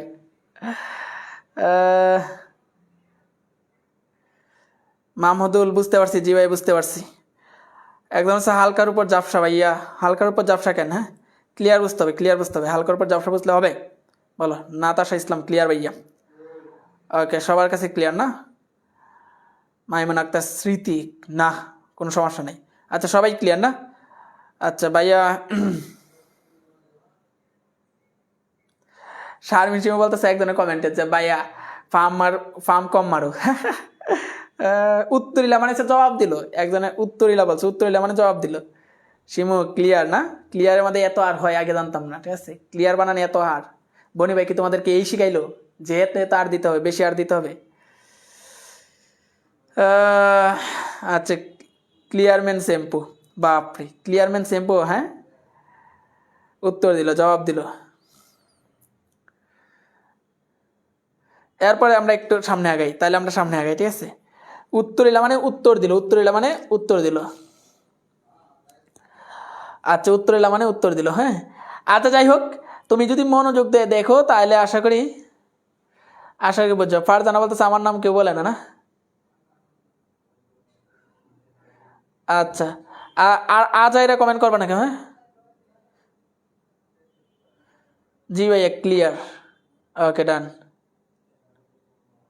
আচ্ছা এবার দেখি স্যার একটু তাড়াতাড়ি করান। ইয়াসমিন ফারিয়া বলতেছে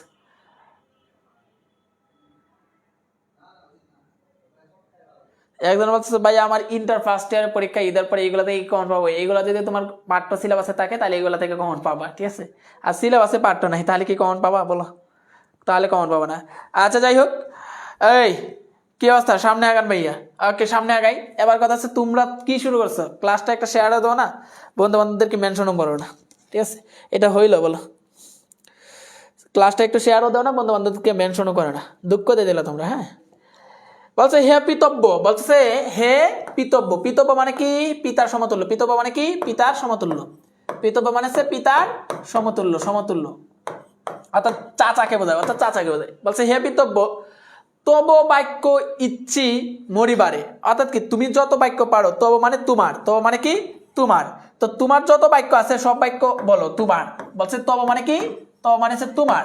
বলছে তোমার ভাগ্যে ইচ্ছি মরিবারে, ভাগ্যে ইচ্ছি মরিবারে মানে কি? মরে যেতে ইচ্ছে হয়, মরে যেতে ইচ্ছে হয়, অর্থাৎ কি তোমার এই কথা শুনে আমার মরে যেতে ইচ্ছে হয়, মরে যেতে ইচ্ছে হয়, ইচ্ছে হয়, মরে যেতে কি হয়?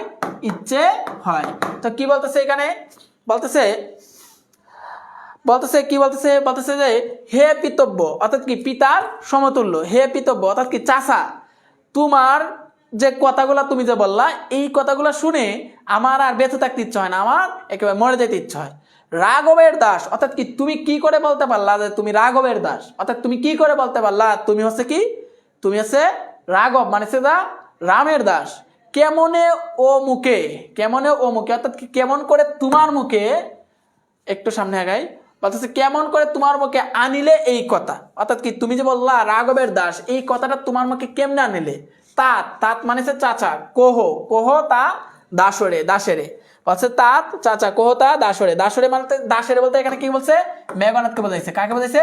মেঘনাথকে বোঝাইছে। মেঘনাথ কাকে বোঝাইছে? মেঘনাথ, মেঘনাথকে বোঝাইছে। বলছে স্থাপিলা বিদুরে বিধি স্থানুর ললাটে, অর্থাৎ কি বিধি কি করছে, চাঁদকে কোথায় স্থাপন করে, স্থাপিলা মানে স্থাপন করলো, স্থাপিলা মানে কি স্থাপন করলো, স্থাপন করলো, স্থাপিলা মানে স্থাপন করলো, স্থাপন করলো, স্থাপিলা মানে কি করলো, স্থাপন করলো। বিদুরে বিধি, বিদুরে বিধি, স্থাপিলা মানে স্থাপন করলো, বিদুরে মানে সৃষ্টিকর্তা, বিধি সরি বিদুরে হয়েছে চাঁদ, বিদুর হচ্ছে কি চাঁদ, চাঁদ চাঁদ, আর এই বিধি মানে সৃষ্টিকর্তা, বিধি মানে সৃষ্টিকর্তা, সৃষ্টি সৃষ্টিকর্তা। তো কি বলছে, স্থাপিলা মানে স্থাপন করলো, বিদুরে মানে চাঁদ, বিধি সৃষ্টিকর্তা মানে সৃষ্টিকর্তা চাঁদকে স্থাপন করছে স্থানুর ললাটে, চাঁদকে স্থাপন করছে কোথায়, স্থানুর ললাটে, অর্থাৎ কি আকাশে, স্থানুর ললাটে মানে কি আকাশে, আকাশে। বলতেছে কি, এবার দেখো কি বলতেছে এই জায়গায়, মেঘনাথ বলতেছে যে তুমি এই কথাটা কিভাবে আনলাম তোমার মুখে, যে তুমি হচ্ছে কার দাস, তুমি হচ্ছে রাঘবের দাস, অর্থাৎ কি তুমি একজন শ্রেষ্ঠ সন্তান হয়ে, রঘুবংশের শ্রেষ্ঠ সন্তান হয়ে, অর্থাৎ তুমি একজন এই জায়গায় তুমি কি করে এই কথাটা মুখে আনলা। বলতেছে যে স্থাপিলা স্থাপন করলো, বিদুরে মানে চাঁদ, বিধি মানে সৃষ্টিকর্তা, সৃষ্টিকর্তা চাঁদকে স্থাপন করছে কোথায়, স্থানুর ললাটে, আকাশে চাঁদকে স্থাপন করছে সৃষ্টিকর্তা। পরি কি বুতলে শশী যান ঘোরাঘুরি, অর্থাৎ কি বলতেছে, বুতলে মানেছে মাটিতে, বুতলে মানেছে মাটিতে, বুতলে মানেছে মাটিতে, মাটিতে, বুতলে মানে কি মাটিতে, শশী যান গড়াগড়ি, শশী মানে কি, শশী মানে হচ্ছে চাঁদ, শশী মানে কি, শশী মানে হচ্ছে চাঁদ, চাঁদ কি কখনো এই মাটিতে গড়াগড়ি খায়, অর্থাৎ সৃষ্টিকর্তা যে চাঁদকে আকাশে স্থাপন করছে সেই চাঁদ কি কখনো মাটিতে আইসা গড়াগড়ি খায়, এটা বলতেছে। গড়াগড়ি দুলাই মানে দুলার মধ্যে গড়াগড়ি খায় না। হে রক্কারুতি বুলিলে কেমনে, রক্কারুতি বলতে এখানে বিভীষণকে বুঝাইছে, কাকে বুঝাইছে, বিভীষণকে বুঝাইছে, বিভীষণ, বিভীষণকে বুঝাইছে যে হে রক্কারুতি বুলিলে কেমন, মানে কেমন করে তুমি ভুলে গেলে, কে তুমি, অর্থাৎ কি তুমি কে, জনম তব কোন মহাকুলে, অর্থাৎ কি তোমার কোন বংশে জন্ম, বলতেছে তোমার কোন বংশে জন্ম, এই কথাটা তুমি কি করে বলিলে, এই কথাটা তুমি কি করে বলিলে। আচ্ছা এবার যদি আমরা একটু ব্যাখ্যা দেখি, এই জায়গায় বলতেছে কি আনিলে একথা, অর্থাৎ কি বিভীষণ যখন বলতেছে আমি তো তোমার অনুরোধ কখনোই রাখবো না, কারণ আমি হচ্ছে কি, আমি হচ্ছে রাঘব দাস, অর্থাৎ আমি হচ্ছে রামের দাস, আমি রামের দাস, আমি কখনোই তোমার কথা রাখতে পারবো না। তখনই মেঘনাথ বলতেছে কি, বলতেছে যে এই কথাটা তুমি কি করে তোমার মুখে আনলে, কারণ হচ্ছে এই জায়গায় একটা উপমা দিছে যে স্থাপিলা বিদুরে বিধি স্থানুর ললাটে, অর্থাৎ কি সৃষ্টিকর্তা চাঁদকে আকাশে স্থাপন করছে, এই চাঁদ কি কখনো দেখছেন মাটিতে এসে গড়াগড়ি খাইতে, ধুলাই এসে গড়াগড়ি খাইতে কখনো দেখছেন চাচা, আপনি দেখেন নাই, তাহলে হে রক্ষরতি অর্থাৎ কি হে বিভীষণ, অর্থাৎ কি আপনি আপনি কি করে বলিলেন, আপনি কে, আপনার জন্ম কোথায়, এটা আপনি কি করে বললেন, এটা বলতেছে। তো কি বলছে এখানে মেঘনাথ বিভীষণকে বলছেন, কি বলছেন, আপনার এইসব কথা শুনলে আমার মরে যেতে ইচ্ছা করছে, আপনি রাঘবের দাস এই কথা কিভাবে বলতে পারলেন, চাঁদকে সৃষ্টিকর্তা কোথায় স্থাপন করছে, চাঁদকে সৃষ্টিকর্তা আকাশে, আকাশে স্থাপন করেছে, সেই চাঁদ কি মাটিতে পড়ে ধুলাই কখনো গড়াগড়ি খায়, ধুলোই গড়াগড়ি করে, আপনি কিভাবে বলে গেলেন যে আপনি কোন বংশে জন্মগ্রহণ করছেন, ওইটা তার চাচাকে বলতেছে, চাচা যখন এই কথাগুলা বলল। আশা করি বুঝতে পারছি, সবাই বুঝতে পারছে। আবার এই লাইনগুলা, এই লাইনগুলোতে কারো কোনো কোয়েশন, একজন হচ্ছে শেয়ার দিছি ভাইয়া,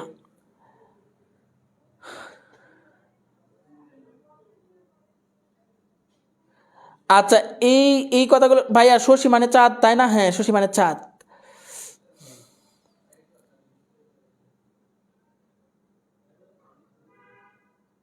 আচ্ছা এই পর্যন্ত বুঝতি, স্থানুর ললাটে মানে কি বললাম না, স্থানুর ললাটে মানে কি আকাশে, আকাশে,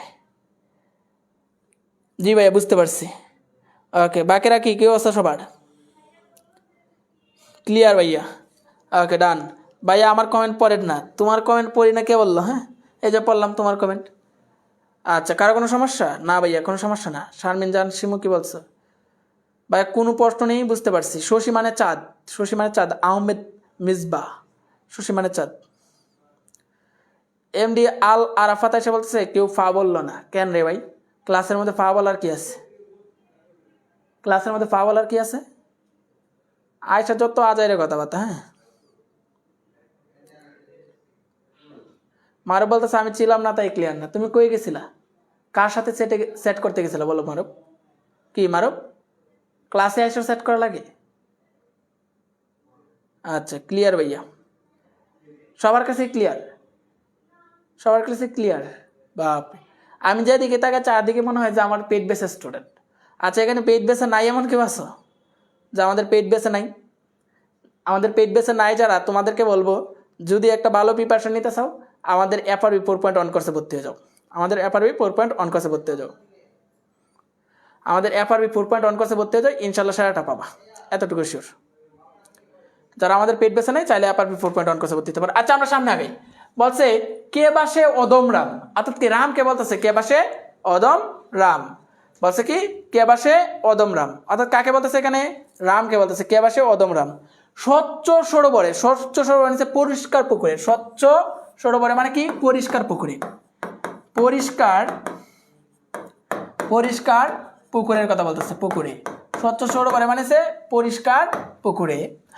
করে কেলি রাজহংস, করে কেলি রাজহংস, কেলি মানেছে খেলা করে, কেলি মানেছে কি খেলা করে, কেলি মানেছে কি খেলা করে, খেলা করে, কেলি মানেছে খেলা, খেলা করে। রাজহংস, রাজহংস মানেছে কি রাজহাঁস, রাজহংস মানে কি রাজহাঁস, রাজহংস মানেছে রাজহাঁসের কথা বলছে, রাজহাঁস। বলছে পঙ্কজ কাননে, পঙ্কজ কাননে মানে পদ্মবনে, পদ্মবনে, পদ্মবনে, পঙ্কজ কাননে মানে পদ্মবনে, পদ্মবনে। অর্থাৎ এই দুইটা লাইন দ্বারা বলতেছে যে কে বা সে অদম রাম, মানে তুমি যাকে এত ভক্তি করে এত সম্মান করে, কে সেই অদম রাম? বলছে স্বচ্ছ সরোবরে, অর্থাৎ কি পরিষ্কার পুকুরের পানিতেই রাজহংস খেলা করে। বলছে পরিষ্কার পুকুরের পানিতে কি করে রাজহংস খেলা করে। যায় কি সে কবু প্রভু পঙ্কিল চলিলে, বলতেছে যায় কি সে কবু, মানে যায় কি সে কবু পঙ্কিল চলিলে, অর্থাৎ কি ময়লাযুক্ত পানিতে। অর্থাৎ বলতেছে রাজহাঁস কি কখনো দেখছেন ময়লাযুক্ত পানিতে যাইতে? ময়লাযুক্ত, ময়লাযুক্ত পানিতে, পানিতে, হ্যাঁ ময়লাযুক্ত পানির কথা বলছে এখানে।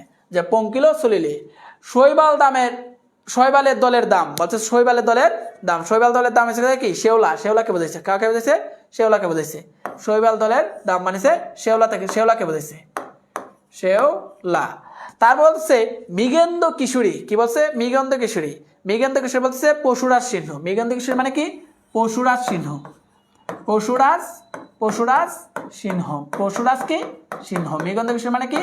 মৃগেন্দ্র কিশোরী মানে পশুরাজ সিংহ। বলছে কবে হে বীর কেশরী, কবে হে বীর কেশরী, বীর কেশরী বলতে এখানে বিভীষণকে বোঝাইছে, কাকে বোঝাইছে? বিভীষণকে বোঝাইছে, বিভীষণ, বিভীষণকে বোঝাইছে, বিভীষণকে বোঝাইছে।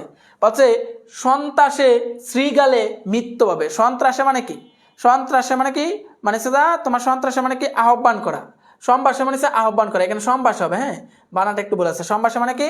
সম্ভাষে মানে আহ্বান করে, আহ্বান করা, আহ্বান করা, আহ্বান করা, আহ্বান করা, সম্ভাষে মানে কি আহ্বান করা। তারপর হচ্ছে শ্রীগালে মিত্র হবে মানে শিয়ালের সাথে বন্ধুত্ব করে, এই যে বলো না শ্রীগালে মিত্র পাবে মানে কি শিয়ালের সাথে বন্ধুত্ব করে, শিয়ালের সাথে কি করে বন্ধুত্ব করে, শ্রীগালে মিত্র পাবে মানে শিয়ালের সাথে বন্ধুত্ব করে, শ্রীগালে মিত্র পাবে মানে কি শিয়ালের সাথে বন্ধুত্ব করে, শিয়ালের, শিয়ালের সাথে বন্ধুত্ব করে, শিয়ালের সাথে কি করে বন্ধুত্ব, বন্ধুত্ব করে, শিয়ালের সাথে বন্ধুত্ব করে। দেখো এই লাইনগুলো তারা কি বলছে, বলছে যে কে বা সে অদম রাম, অর্থাৎ কি এই রামটা কে? স্বচ্ছ সরোবরে করে কেলি রাজহংস পঙ্কজ কাননে, অর্থাৎ কি আমরা দেখি যে রাজহংস অর্থাৎ কি রাজহাঁস পরিষ্কার পানিতেই খেলা করে, যায় কি সে কবু প্রভু পঙ্কিল চলিলে শৈবালের দামে, অর্থাৎ কি সেই রাজহংস কি কখনো দেখছেন ময়লাযুক্ত শেওলা প্রাণীতে খেলা করতে? যায় না। বলতেছে তারপর হচ্ছে মৃগেন্দ্র কেশরী, অর্থাৎ কি পশুরাজ সিংহ কবে হে বীর কেশরী, অর্থাৎ কি বিভীষণ। বলতেছে পশুরাজ সিংহ, সিংহকে কি কখনো দেখছেন শ্রীগালে মৃত্যু হবে, অর্থাৎ কি শিয়ালকে সে মিত্র ভাবতে। বলতেছে সিংহ কি কখনো আপনি দেখছেন শিয়ালকে মিত্র ভাবতে। এই লাইনগুলো দ্বারা এটা বোঝাইছে। আচ্ছা এই লাইনগুলো কি বুঝতে পারছি? আচ্ছা একজন বলছে রাজহংস মানে আপনার নানি, এটা কোনো কথা? আচ্ছা শৈবালের দাম মানে কি শেওলা, এটা তো বললাম। শ্রীগালে মানে শিয়াল, হ্যাঁ শ্রীগাল মানে শিয়াল। আচ্ছা শ্রীগাল মানে শিয়াল, প্রত্যেকটা অর্থ লিখেই দিলাম। স্বচ্ছ সরোবর মানে পরিষ্কার পুকুরে, খেলি মানে খেলা করে, রাজহংস মানে রাজহাঁস, পঙ্কজ কানন মানে পদ্মবনে, যায় কি সে কবু পঙ্কিলে চলিলে মানে ময়লাযুক্ত প্রাণীতে, শৈবালের দাম হচ্ছে শেওলা, মৃগেন্দ্র কিশোরী হচ্ছে পশুরাজ সিংহ, কবে হে বীর কিশোরী, বীর কিশোরী মানে এখানে বিভীষণকে বলছে, সম্ভাষে শিগালে মিত্র হবে, অর্থাৎ কি শিয়ালকে মিত্র হবে। অর্থাৎ কি এইখানে মূলত ব্যাখ্যাটা এরকম বোঝাইতেছে যে আপনি হচ্ছেন কি, আপনি হচ্ছে বিভীষণ। আপনি কি করে রামকে যায় আপনি মিত্র ভাবতেছেন? কারণ আমরা দেখি রাজহংস কখনোই কি করে না, ময়লাযুক্ত শ্যাওলা পানিতে কখনো গোসল করে না, খেলা করে না। রাজহংস সবসময় স্বচ্ছ সরোবরে অর্থাৎ কি পরিষ্কার পানিতে খেলা করে। আবার আমরা দেখি যে পশুরাজ যে সিংহ আসে, এই সিংহ কোনোদিন শিয়ালের সাথে যায় বন্ধুত্ব করে না। এটাই বলতেছে এখানে যে শিয়ালের সাথে কখনো কি করে না, বন্ধুত্ব করে না। আচ্ছা আমরা যদি একটু সামনে আগাই, ব্যাখ্যাটা কি লিখছে তাহলে তোমরা বুঝতে পারো। ব্যাখ্যাটা বলছে, দেখো কি বলছে ব্যাখ্যাটা বলছে যে মেঘনাদ বিভীষণকে বলছে, কি বলছে, রাম আবার কি, রাজহাঁস সবসময় পদ্মবনের মতো পরিষ্কার পানিতেই খেলা করে। কখনো কি দেখছেন যে রাজহাঁস ময়লা পানিতে খেলা করে? কখনো কি দেখছেন যে বনের রাজা সিংহ শিয়ালের সাথে বন্ধুত্ব করে? তাহলে আপনি কি করে তাহলে এই কাজটা করতে পারলেন? এটা বলছে যে আপনি কি করে তাহলে এই কাজটা করতে পারেন। বর্ণা রানী ঘোষ বলতেছে ভাইয়া আমার কমেন্ট একটু দেখেন। সে অনেক কষ্টে আছে, ঠিক আছে, তার কমেন্ট দেখে নেই। হ্যাঁ, সে অনেক কষ্টে আছে তার জন্য। আচ্ছা এবার দেখি, একজনে কমেন্ট করছো ভাই যে জিপিএ 6 কিভাবে পাবো। তুমি আগে জিপিএ 5 পাও, হ্যাঁ, তারপর তুমি জিপিএ 6 পাই, ঠিক আছে। ক্লাস করতে আসছো নাকি অন্য কিছু আল্লাহ জানে। হ্যাঁ, আরেকজন এটা আবার কমেন্টে রিপ্লাই দিছে সিগারেটের আলোয় পড়লে পাবা, মানে সিগারেটের আলোয় যদি পড়াশোনা করে তাহলে নাকি জিপিএ 6 পাবে। তোমাদের মস্তিষ্ক আল্লাহ যে কি দিয়ে বানাইছে কি আর বলবো, দুঃখের কথা, ঠিক আছে। তোমাদের মস্তিষ্ক আল্লাহ জানে কি দিয়ে বানাইলে, বুঝছো কি। রাজহংস মানে কি? রাজহংস মানে নানা, রাজহাঁসের মানে নানি। গুড।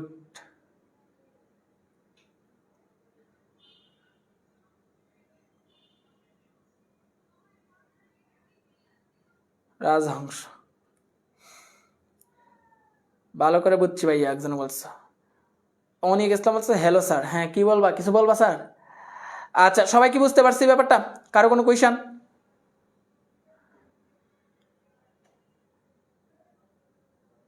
হ্যাঁ, আয়সা দিদিকা লাবিবা বলছে যে অনেক ভাইয়া। ওয়াহিদুল ইসলাম ভাইয়া বলছে এই কবিতার কোন ছন্দে লেখা? অমিত্রা অক্ষর ছন্দে লেখা। আমরা এটা সামনে যাবো, ঠিক আছে। অক্ষরবৃত্ত এবং অমিত্রা অক্ষরের সাথে এই কবিতাটা একটু তোমার হিবিজিবি ব্যাপার আছে। এটা আমরা যখন সামনে যাব তখন তোমাকে বুঝাই দেবো এটা অক্ষরবৃত্ত নাকি অমিত্রা অক্ষর, ঠিক আছে। কেন অক্ষরবৃত্ত না কেন অমিত্রা অক্ষর না এটা বুঝাই দেবো, বা কেন অক্ষরবৃত্ত অমিত্রা অক্ষর এটা বুঝাই দেবো সুন্দর করে তখন। হ্যাঁ, এটা নিয়ে এখনই প্যারা খাওয়ার কিছু নাই, আশা করি বুঝতে পারছি। এটা হচ্ছে অমিত্রা অক্ষর ছন্দ নামে পরিচিত এটা আর কি। না ভাইয়া ক্লিয়ার, সবাই ক্লিয়ার? হ্যাঁ ক্লিয়ার না ভাইয়া, সব বুঝছি। আচ্ছা সবাই বুঝতে পারছি না? বাপরে,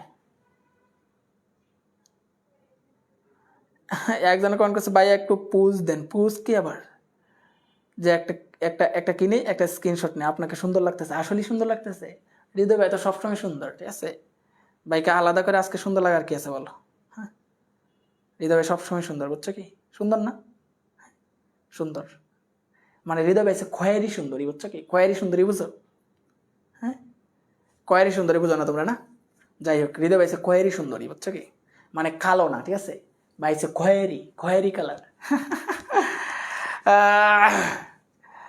আচ্ছা আচ্ছা, একটু এদিকে থাকে। হ্যাঁ, ভাই আছে খয়েরি কালার। হ্যাঁ ভাইয়া কবিতা কি শেষ করে দিবেন নাকি? দেখি কতক্ষণ পড়ানো যায়, দেখি, ঠিক আছে কি, কতক্ষণ পড়ানো যায় দেখি। হ্যাঁ, নামাজের আগ পর্যন্ত পড়াবো ইনশাল্লাহ, নামাজের আগ পর্যন্ত পড়াবো যতটুকু শেষ করা যায়। এরপর দেখো কি বলতেছে, এই সবাই একটু নড়াচড়ে বসি। মনে হচ্ছে সবার মধ্যে একটা ঘুম ভাব চলে আসছে, এরকম কেন তোমরা? হ্যাঁ, সবাই একটু নড়াচড়ে বসি। ঘুমাইলে হবে বলো? সতেজতা নিয়ে আসো শরীরের মধ্যে। এই ঘুমাইলে হবে বলো? দেখেছে ঘুমানো যাবে না? আচ্ছা ঘুমানো যাবে না। হ্যাঁ, সবাই একটু নড়াচড়ে বসি। বসলা নড়াচড়ে? আচ্ছা, এবার ঘুম থেকে উঠলো সবাই? হ্যাঁ, উঠে গেছো না? ওকে ডান। এবার দেখি বলছে অজ্ঞদাস বিজ্ঞ তুমি, বলতেছে অজ্ঞদাস বিজ্ঞ তুমি, অবিদিতি নহে কিছু তোমার চরণে। বলছে অজ্ঞদাস বিজ্ঞ তুমি, অবিদিতি মানে অজানা, অবিদিতি মানে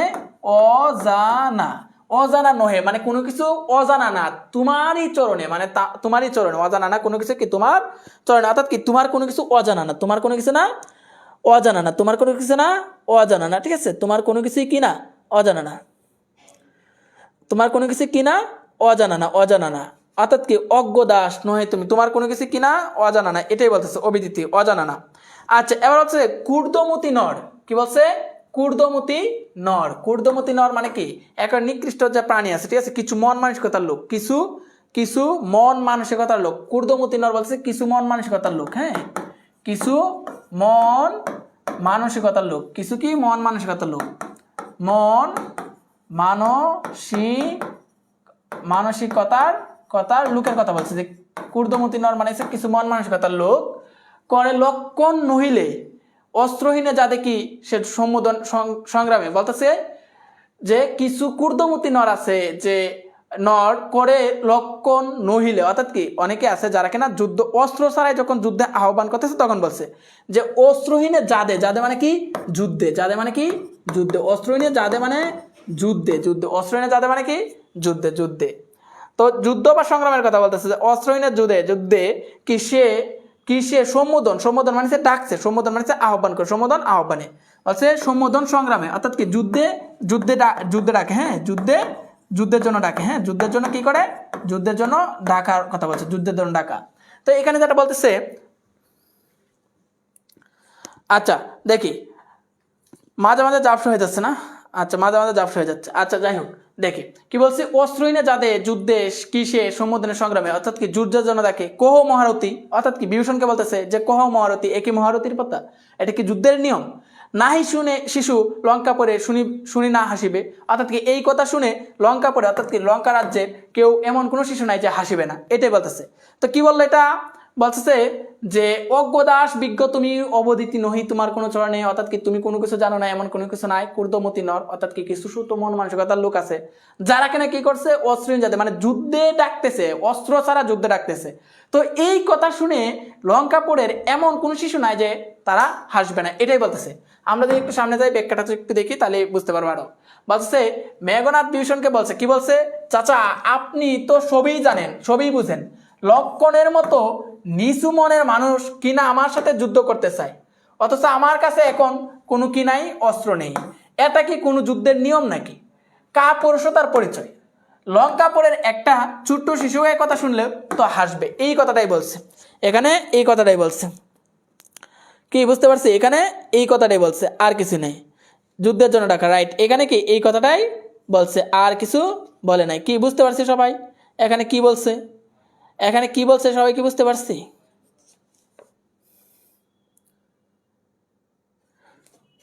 আচ্ছা নূর আতা বলছে আমার কমেন্ট কি তোমাদের এখানে যায় না? ভাইয়া জাফরা দেখা যায়, জাফরা কেন দেখা যায়? জাফরা দেখা যাওয়ার কারণ কি? জাফরা দেখা যাওয়ার তো কথা না।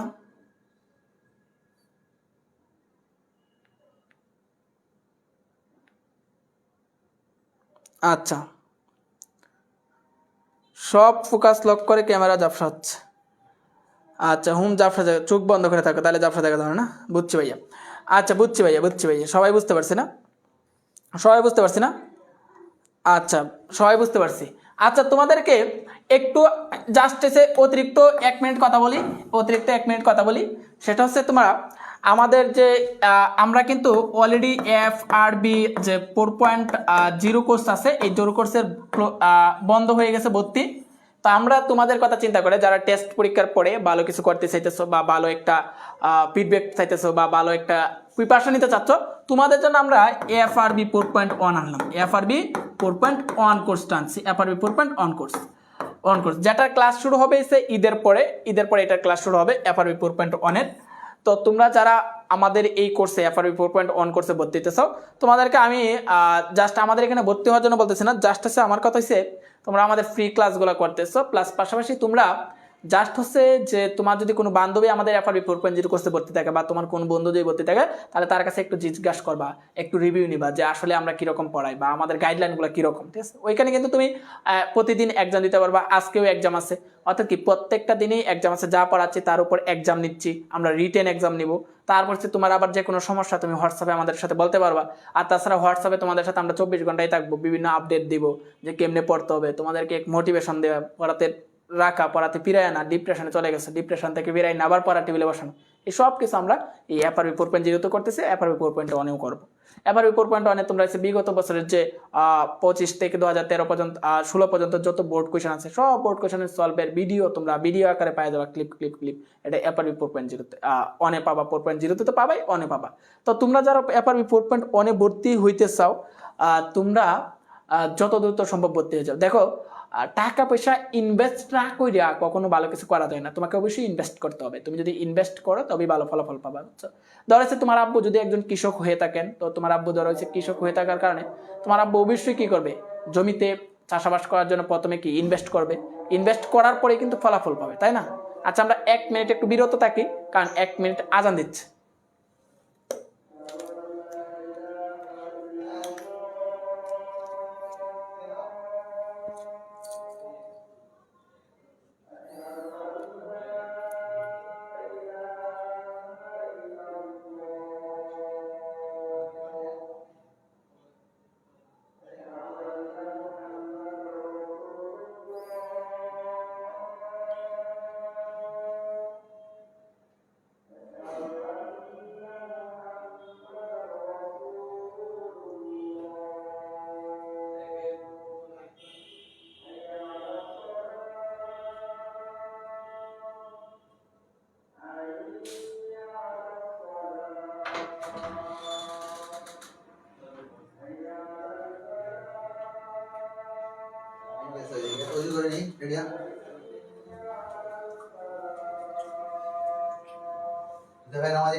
মেসেজ আবার ভাই